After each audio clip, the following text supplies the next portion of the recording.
महानगरपालिका निवडणुकांसाठी उमेदवारी अर्ज भरायला आता केवळ 1 दिवसाचा कालावधी शिल्लक राहिलाय। यावेळी अनेक पक्षांनी आळीमिळी गुपचिळी म्हणत एक वेगळाच फॉर्म्युला अंमलात आणलेला पाहायला मिळतोय। जागा वाटप जाहीर न करता थेटपणे उमेदवारांना एबी फॉर्म देणं आणि प्रचाराला सुरुवात करणं।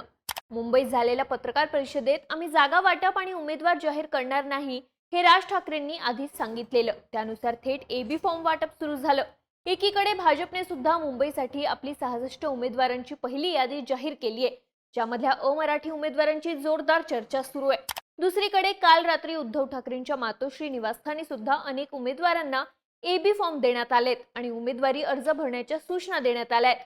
पण सध्या चर्चा सुरू आहे ती काल रात्री एबी फॉर्म देण्याच्या दरम्यान मातोश्रीवर अनिल परब विरुद्ध वरुण सरदेसाई यांच्यात झालेल्या राड्याची। उद्धव ठाकरेंनी एबी फॉर्म दिलेल्या 3 मुस्लिम उमेदवारांची आणि एकंदरीत शिवसेना, मनसे, काँग्रेस, भाजपमध्ये सुरू असलेल्या घडामोडींची। नेमकं मुंबईत पालिकेच्या निमित्ताने काय घडतंय पाहूयात या व्हिडिओमधून। नमस्कार, मी दिव्या आणि तुम्ही पाहताय बोलभिडू। एकीकडे मुंबई महानगरपालिकेसाठी भाजप आणि शिंदेची युती, शिवसेना उबाठा आणि मनसेची युती, वंचित आणि काँग्रेसची युती घोषित झालीये, तर अजित पवार आणि शरद पवारांच्या राष्ट्रवादीचं अद्याप काही ठरलेलं नाही। शिंदे आणि भाजपमध्ये अजूनही जागा वाटपाचा तिढा कायम असला तरी भाजप मुंबईत साधारण 150 पर्यंत जागा लढवण्यावर ठाम आहे। त्या अनुषंगाने जागा वाटप जाहीर न करता थेटपणे भाजपने आज 66 उमेदवारांची पहिली यादी जाहीर करत उमेदवारांना एबी फॉर्मचं वाटप देखील केलंय, ज्यामध्ये नुकत्याच ठाकरे गटातून भाजपात आलेल्या तेजस्विनी घोसाळकर, भाजपचे प्रवक्ते नवनाथ बन, माजी खासदार किरीट सोमय्या यांचे सुपुत्र नील सोमय्या यांना उमेदवारी देण्यात आली आहे। भाजपच्या पहिल्याच यादीत महिलांना मोठ्या प्रमाणात संधी देण्यात आली असून तब्बल 36 महिला उमेदवार या यादीत आहेत।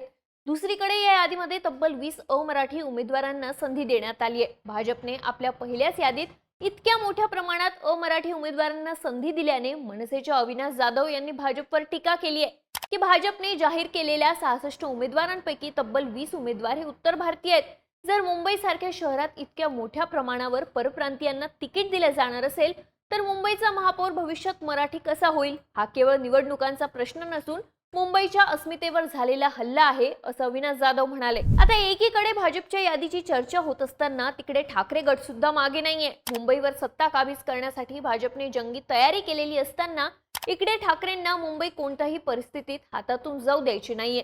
मराठीच्या मुद्द्यावर ठाकरे बंधू एकत्रित आले, त्यामुळे मुंबई महापालिका ही देशभरात चर्चेचा विषय झालीय। उद्धव ठाकरेंनी सुद्धा काल रात्री आपल्या मातोश्री या निवासस्थानी 50 पेक्षा जास्त उमेदवारांना एबी फॉर्मचे स्वहस्ते वाटप केले असून जुन्या जाणत्या चेहऱ्यांना उमेदवारी देण्यात प्राधान्य दिल्याची चर्चा आहे। या यादीत उद्धव ठाकरेंनी अल्पसंख्याक उमेदवारांना देखील महत्त्वाचं स्थान दिलंय। यामध्ये प्रभाग क्रमांक 62 मधून झीशान चंगेज तसंच प्रभाग क्रमांक 64 मध्ये सबा हारून खान यांना उमेदवारी मिळाली आहे। सबा या ठाकरेंचे वर्सोव्याचे आमदार हारून खान यांच्या कन्या आहेत, तर प्रभाग क्रमांक 124 मधून सकीना शेख यांना उमेदवारी दिली आहे। मुंबई महापालिका निवडणुकीसाठी ज्या उमेदवारांना उमेदवारी द्यायची आहे त्यांना काल रात्री मातोश्रीवर बोलावून घेण्यात आलं। रात्री 2:30 वाजेपर्यंत उमेदवारांना एबी फॉर्मचं वाटप आणि बैठकांचं सत्र सुरू होतं, पण या बैठकीत झालेल्या एका वादाने ठाकरे गटातील अंतर्गत कलह चव्हाट्यावर आलाय। मातोश्रीवर रविवारी रात्री पार पडलेल्या महत्त्वाच्या बैठकीत मोठा वाद झाला असून या वादाचं कारण ठरलंय ते शिवसेना नेते आमदार अनिल परब आणि आमदार वरुण सरदेसाई। जागा वाटपावरून दोघांमध्ये जोरदार खडाजंगी झाली। वाद इतका टोकाला गेला की अनिल परब यांनी थेट बैठक सोडून बाहेर पडण्याचा निर्णय घेतला।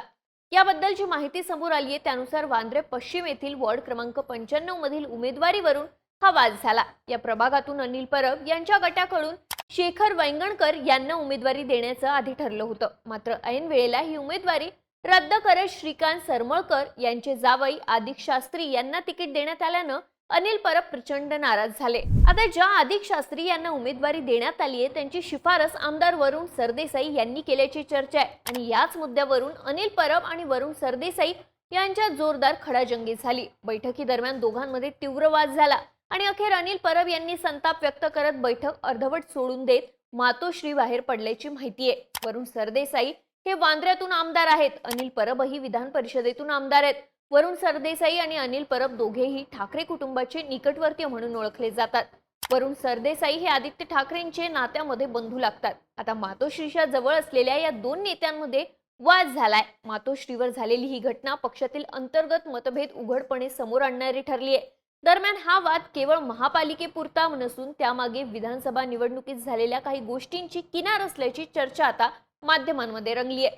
मागच्या विधानसभा निवडणुकीदरम्यान दोन्ही नेत्यांमध्ये काही मुद्द्यांवर मतभेद निर्माण झाले होते. त्याचीच किनार या ताज्या वादाला असल्याचं पक्षातील सूत्रांकडून सांगितलं जाते.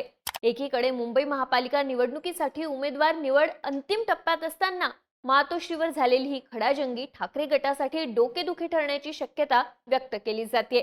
आणखी एक अपडेट म्हणजे मुंबईच्या माजी महापौर आणि ठाकरे गटाच्या नेत्या किशोरी पेडणेकर या अजूनही एबी फॉर्मच्या प्रतीक्षेत असल्याची माहिती आहे. त्यांच्या जागेवर इच्छुक असणारे स्थानिक शाखा प्रमुख गोपाळ खाडे यांना देखील मातोश्रीवर बोलवलं होतं. त्यामुळे पेडणेकरांचं काय होणार असा प्रश्न सध्या उपस्थित झालाय. इकडे सेनेने एबी फॉर्म दिल्यानंतर आता मनसेने देखील आपल्या उमेदवारांना फॉर्म वाटप सुरू केलंय. वॉर्ड क्रमांक 192 मधून मनसेचे नेते यशवंत किल्लेदार उमेदवारी दाखल करणार आहेत. त्यांनाच पहिला एबी फॉर्म देण्यात आला, तोही स्वतः राज ठाकरेंच्या हस्ते. राज ठाकरेंकडून एबी फॉर्म मिळताच यशवंत किल्लेदार भाऊक झाले. माझ्यासाठी भावनिक आणि आनंद गोष्ट आहे. भावनिक झालो आहे, कंठ दाटून आला आहे. बऱ्याच वर्षांच्या प्रतीक्षेनंतर ही पोचपावती मिळाली असं यशवंत किल्लेदार म्हणाले. तिकडे कालच घोषित झालेल्या वंचित आणि काँग्रेसच्या युतीवरून मुंबई काँग्रेसच्या अध्यक्षा वर्षा गायकवाड या नाराज झाल्याची चर्चा होती. काँग्रेसने तब्बल 62 जागा वंचितला दिल्याने मुंबई काँग्रेसच्या कार्यकर्त्यांनी वर्षा गायकवाड यांच्याकडे नाराजी व्यक्त केली होती. पण वर्षा गायकवाड यांनी आपण नाराज नसल्याचं स्पष्ट केलंय. इकडे शिंदेंनी अद्याप तरी मुंबईसाठी यादी जाहीर केलेली नाहीये, त्यामुळे त्यांच्याकडे सगळ्यांचे लक्ष लागलंय. एकंदरीत देशातल्या सगळ्यात श्रीमंत महानगरपालिकेची निवडणूक आता अधिक रंगतदार होत चाललीये. 227 जागा असणाऱ्या पालिकेत 114 पेक्षा जास्त जागा मिळवणाऱ्या पक्षाचा महापौर बसणार आहे. त्यामुळे मुंबईवर सत्ता मिळवण्यासाठी सगळे जोमाने कामाला लागलेत. पण आगामी काळात नेमक्या काय घडामोडी घडतात याकडे आपलं लक्ष असेलच. या संदर्भात प्रत्येक अपडेटसाठी बोल भिडूच्या YouTube चॅनलला सबस्क्राईब करायला विसरू नका.